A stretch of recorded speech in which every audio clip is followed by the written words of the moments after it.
Phase 2, Program 2, Workout C.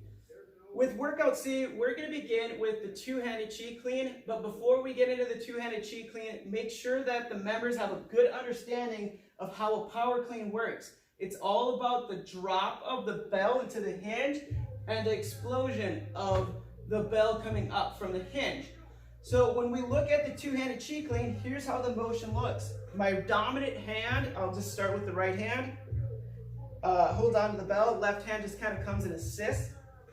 I start in my hinge position. From this position, I'm going to pull my elbow back and put it to the rack position.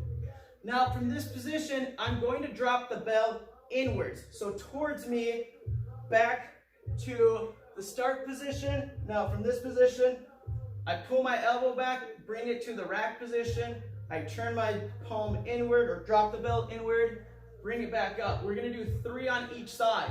For week 1, focus on pulling the elbow back. So when we think about the clean, it's just a pull in the elbow and then to bring it back to the rack position. So week 1, focus on pulling the elbow up. For week 2, focus on dropping the bell inward. Again, we want to go inward to bring us back into that hinge position. Week 3, we want to make sure that the bell is staying tight towards the body. So as you're going through that motion, make sure that the bell is not casting away, but keeping tight into the body. Next, we're going to go into a pull back pup. So with this position, we're going to have our feet just slightly outside of shoulder width. Next, what we're going to do is we're going to press the stable arm into the ground. So my right hand stays to the ground, and I'm going to pull my left hand back and switch sides. I want to keep my hips stable as I go through this.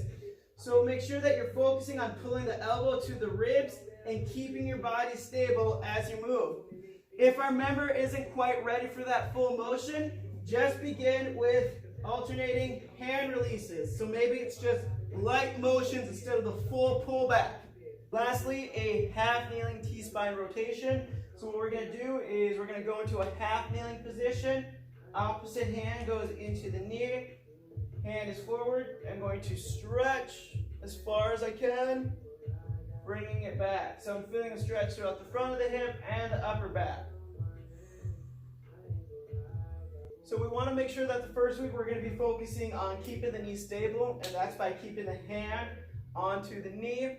We want to turn through that upper back as you're going into this rotation. And lastly, we want to make sure that you're keeping your shoulder down as you rotate. Next, we're going to go into RDLs. We're doing 1.5 reps. Starting from this tall and tight position, slight bend in the knees, reach your hips back, halfway up, back down, stand all the way tall. With those, we're doing 8 reps. Next, we're going to go into our half kneeling kettlebell press, 1.5 reps. Same thing here as the RDL. So I pack my shoulder down, I open my elbow up slightly, halfway up, back down, all the way through. Pull down, halfway up, back down, all the way through. Next, we're going to be going into our open book rotations. Stack that knee on top of the roller. Bottom hand pins the knee down. From this position, my palm starts down. I start rotating that arm up. As I start turning with my upper back, my palm goes up. My hand will end in line with my chest. Then I'm going to rotate it back. So, starting from this top position, I pin my knee down. I start rotating, keeping my hand as low to the ground as I can, then bringing it back up. So again, keep in mind that some members may have mobility issues with this. If they're having pain, have them just do a regular open book with the roller. If they're having limited range of motion through it, just do their best to keep their hand up or down when they're going through their rotation. Next, goblet reverse lunges. So we're going to take a step back, get stable, lower your hips down, press through the front and the back foot to stand tall. So again, I want to make sure I get stable, lower my hips down, press through both feet as I stand tall. Lastly, we're going to do single arm banded rows using squat racks or the 32s. we're gonna have the band low. What we're gonna do is we're gonna step back from this position. I'm going to lower my shoulder down and go through my rows. So it's just like we would with a single arm row, but we're just using a band, making sure that we're keeping that shoulder down, we're letting the lat do the work and not anything else. Now for conditioning, we're gonna move into circuits. With circuits, we're gonna do speed squats, 25 seconds.